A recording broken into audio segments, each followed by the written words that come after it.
Ladies and gentlemen, you are listening to Life Well Lived by Omobola Stephen. It's an engaging and enlightening talk show on life, relationships, and the business of life. Grab a cup of juice and just chill.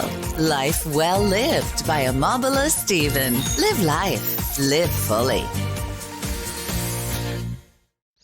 Again, this is your host, Omobola Stephen. We are live on Life Well Lived by Omobola Stephen, and the show focuses on personal development and self-improvement, featuring guests and experts who are adept in the topics of personal development and self-improvement. Now, on today's show, I have Jerry Dugan, who is the CEO and senior consultant of BtR Impact LLC. Welcome with me on Life Well Lived, Jerry Dugan. Omobola, thanks for having me on here. I'm excited.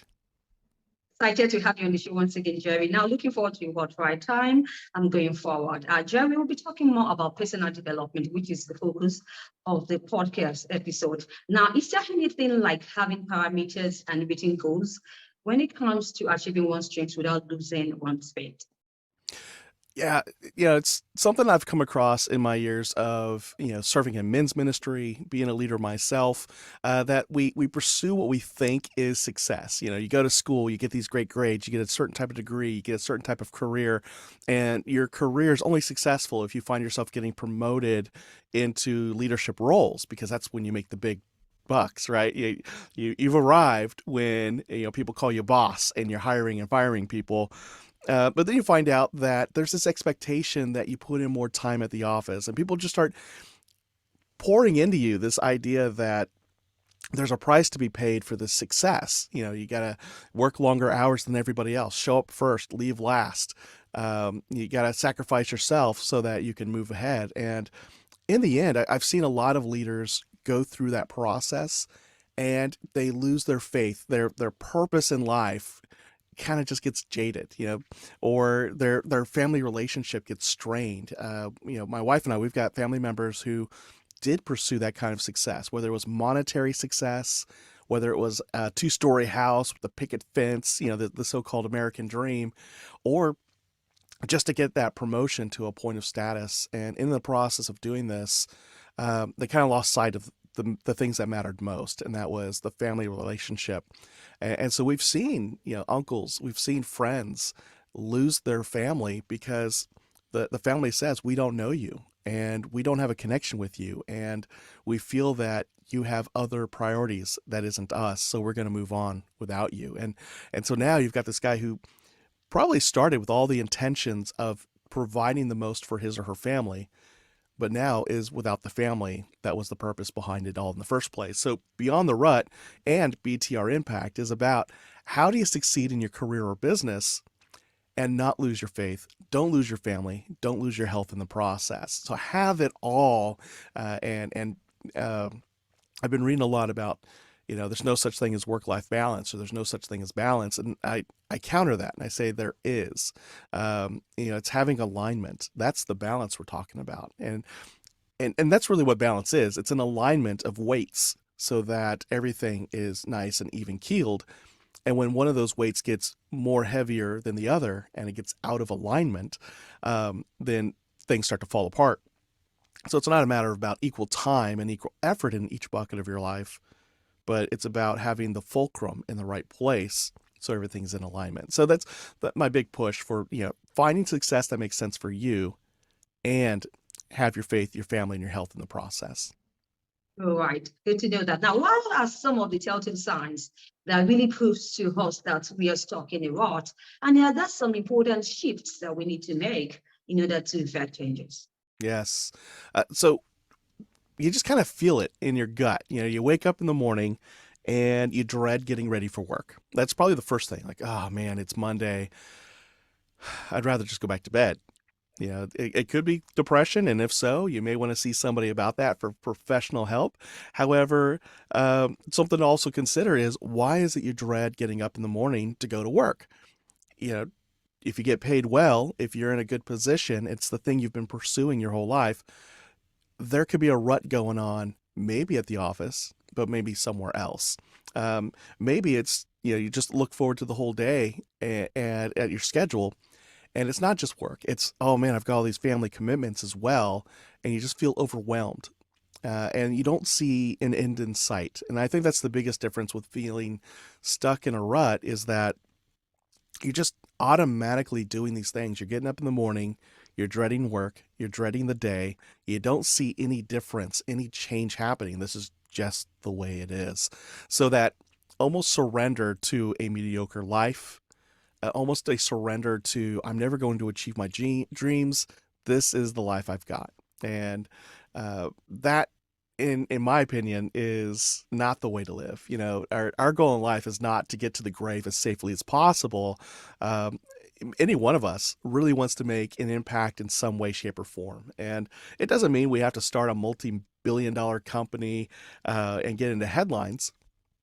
The impact we may want to have is like mine. My own personal impact was just simply to be in a marriage that didn't end in divorce and have my kids connected with me in such a way that it gave me the opportunity to pour into them so that their lives would be better than mine, whatever that may be. You know, maybe they want to be doctors. They don't.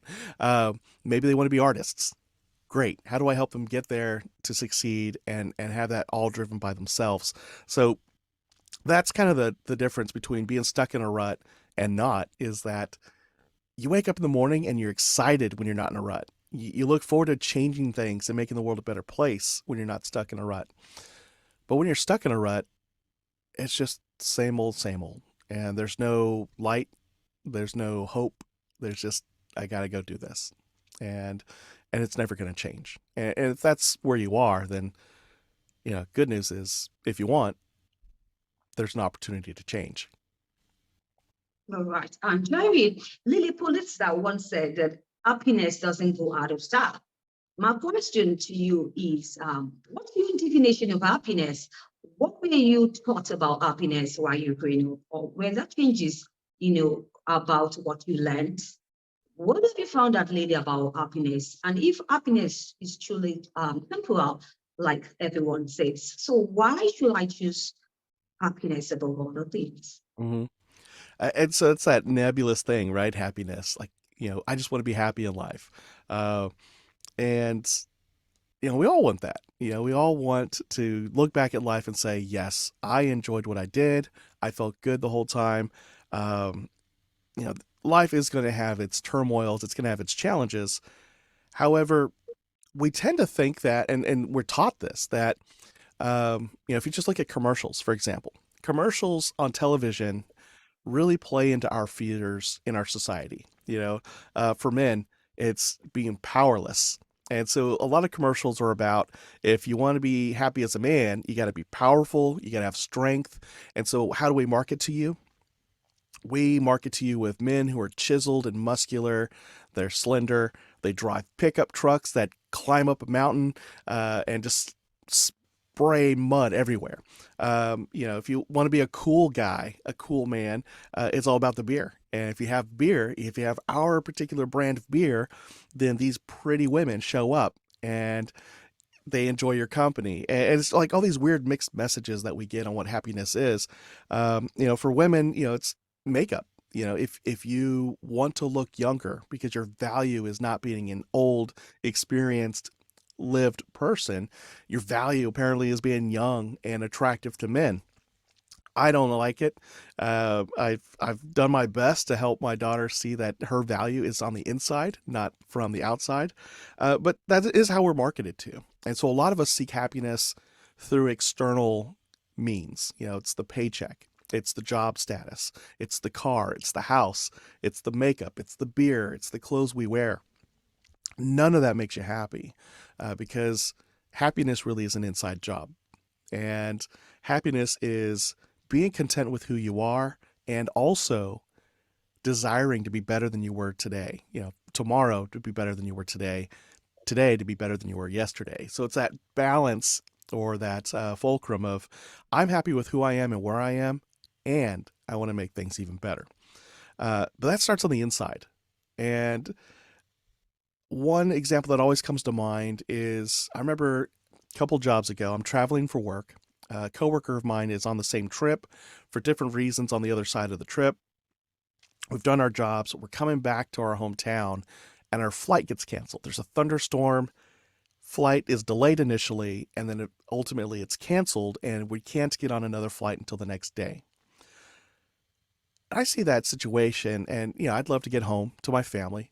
My coworker would love to get home to her family, and what I saw that as was, well, things could be worse.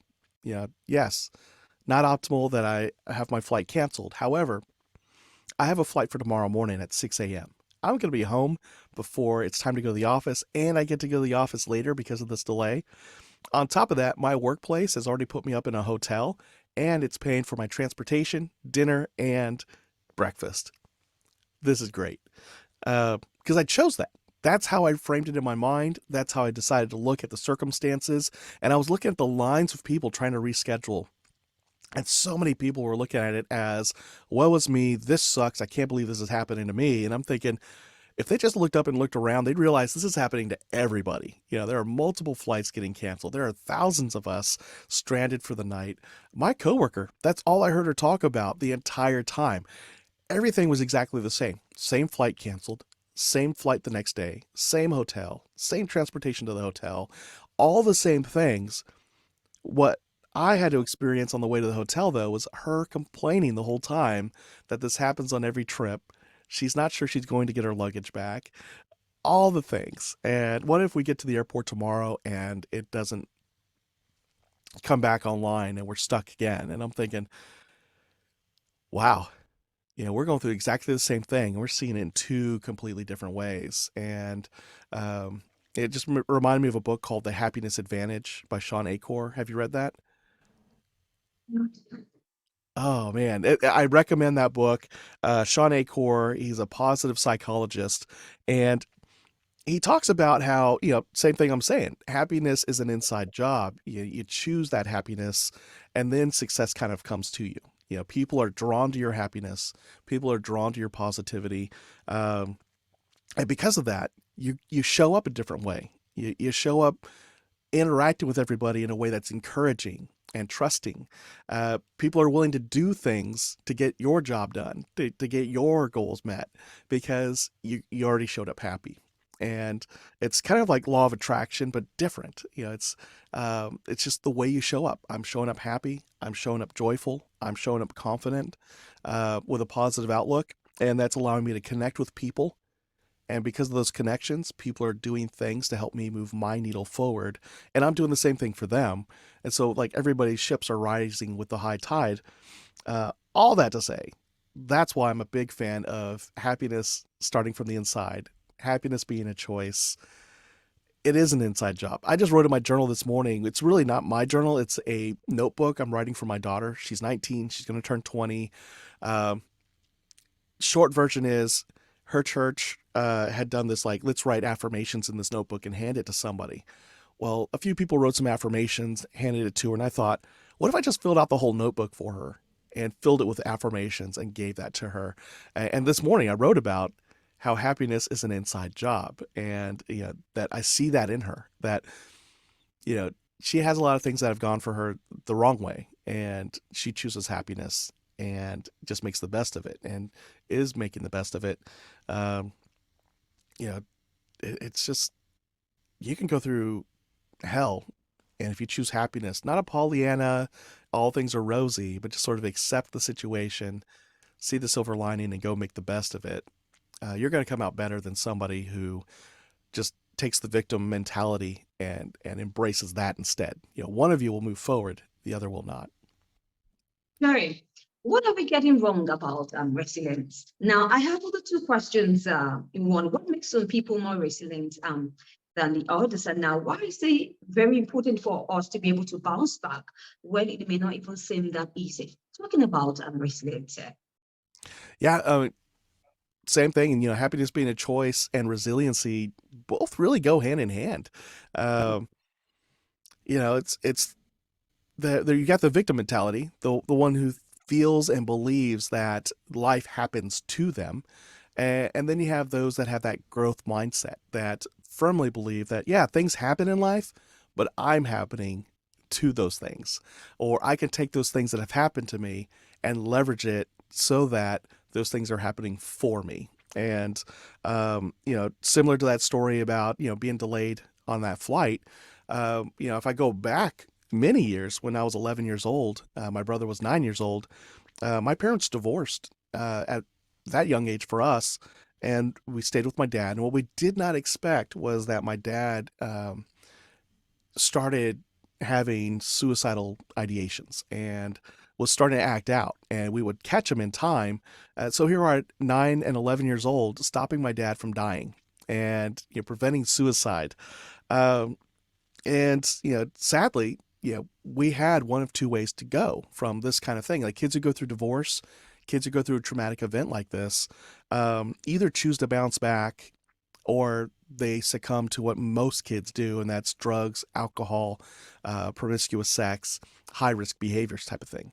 And my brother sadly went down that path for a while. I, on the other hand, just thought, you know what? There's got to be more to life than just divorce and sadness and woe is me.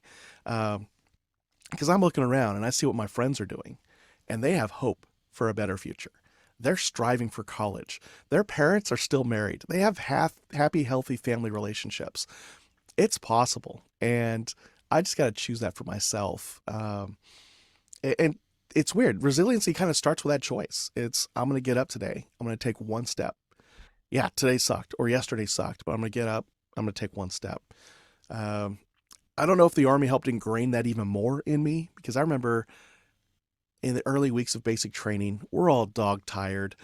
A drill sergeant walked in, and we're all supposed to stand up, yell at ease, and be at a position called parade rest. And it's 4 a.m. And I remember I was still sitting in my bed, just kind of like, woe is me, like, oh man, this sucks. Why did I join the Army? Well, that drill sergeant saw me because I was only 20 feet away from him. And he marches right up to my face.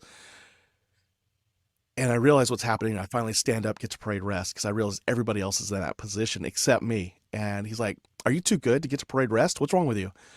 And I said, I'm just tired, drill sergeant. And he said, so what? Look around you. Everybody else is too. What makes you special? And I was like, oh. And they're all looking at me like, you see the eyes kind of like everybody's looking at each other, but heads and eyes are sorted to the front. And I realized, who am I to feel entitled to feel sorry for myself? And that was the message he was having for me was, who are you to feel entitled that you can feel sorry for yourself when everybody else got up to their feet and overcame it and made that choice to not feel sorry for themselves? And I said, thank you, Drill Sergeant. I'll never do that again. And he stormed off.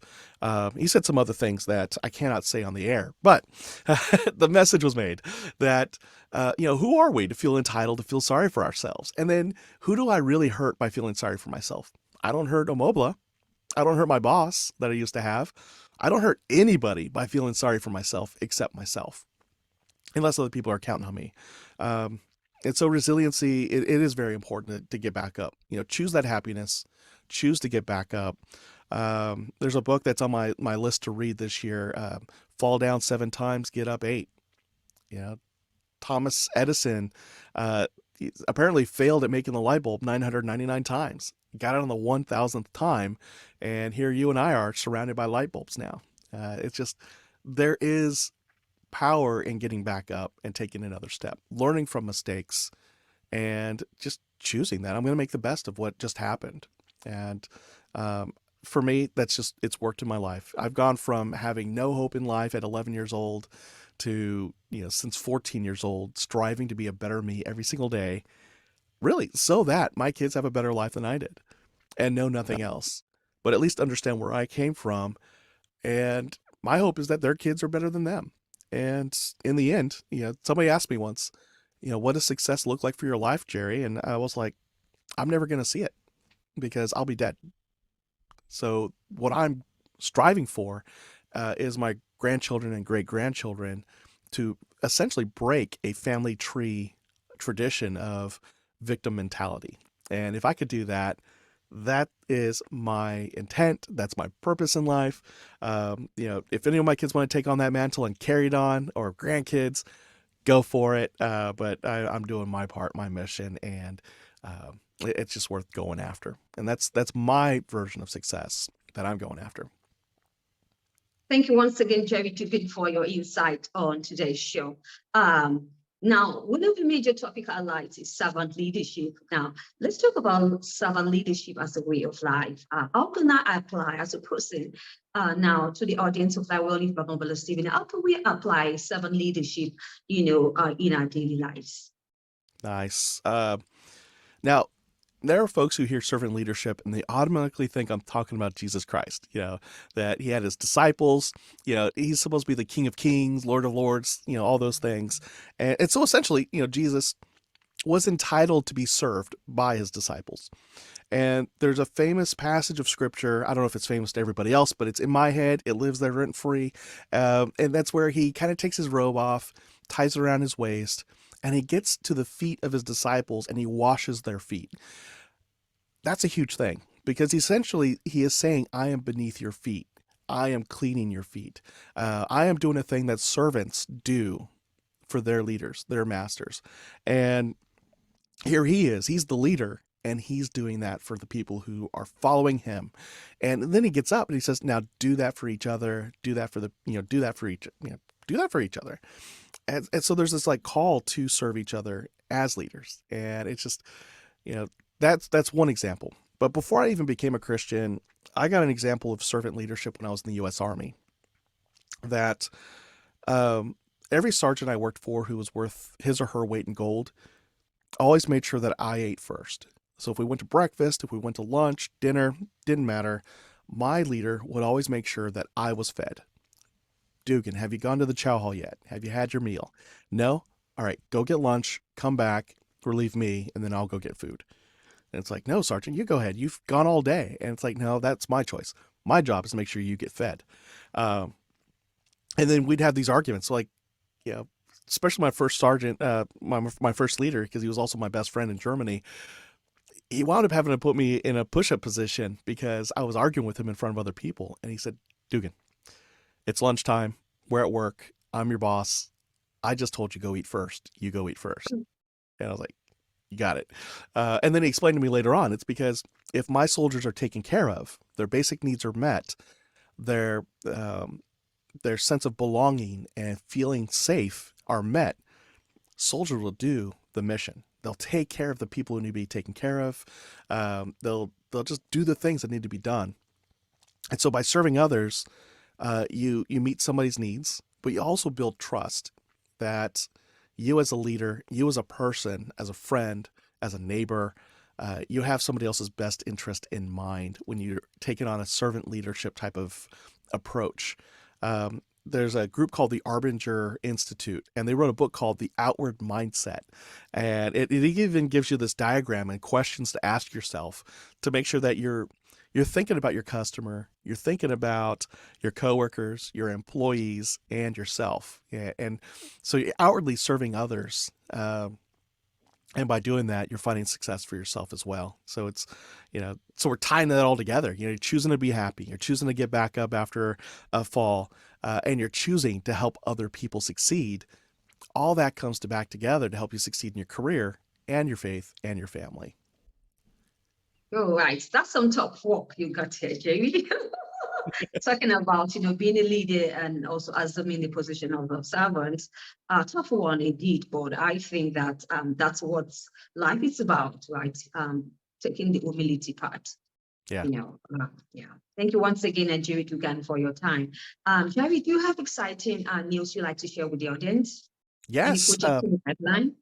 So from the time we're recording this, by the end of February, early March, I am launching a new book, there we go. It's called Beyond the Rut, Create a Life Worth Living in Your Faith, Your Family, and Career. It's essentially the manifesto of Beyond the Rut, my podcast, and it covers the things we've talked about. What do you do when you're stuck in a rut? How do you recognize the rut you're in, understand where you want to go, and then take action to get there? And it ties back together all these concepts about the 5 F's, and servant leadership, and just getting back up and having resilience, and then choosing happiness. All that is in a short little book that's like 100. I just got the formatting back, and so I'm excited. It's like 124 pages, very quick read. So I recommend you go out to Amazon and get it when it comes out. Absolutely. Wish you best of luck in the project and also in all your future endeavors, Jerry. Thank you, Omobola. Yeah, Jerry, do you have any parting words you'd like to share? Oh man, it's my catchphrase. Life Mm, is just too short to live it stuck in a rut. that's right. That's That's it. right. Absolutely. Your social media handles, so your website. All right. So I'll go backwards. My websites, I've got two of them. If you are interested in the podcast Beyond the Rut, just go to beyondtherut.com. If you're interested in hiring me to speak at your organization or lead a workshop on servant leadership, communication skills, go to BtRimpact.com. It's Beyond the Rut Impact, so BTR. And then my social media. I'm on Twitter. I'm more active on LinkedIn. Just look up Jerry Dugan, I'll JerryDugan. go look for you. Awesome. All right. It's a pleasure once again, Jerry. Same here, Omobola. Thank you for having me on here. All right. Now, if you want to catch up with any missed episodes of Live Well Lived with Omobola Stephen, you can do so on any cross-promotion platforms or any podcast distribution platforms you bump into. And you have an amazing time listening to the show. If you will want to be a guest on the show, you like to offer disruptive mindset conversations to the audience of Live Well Lived, you can do so by sending a mail to me, omobolasteven.o@outlook.com or connect@omobolasteven.com. I'll be looking forward to your mail and having you guest on the show. Come on, we can have a great show together and be the change that the world is waiting for. Till I come your way, I need you to be good. Talk to you soon.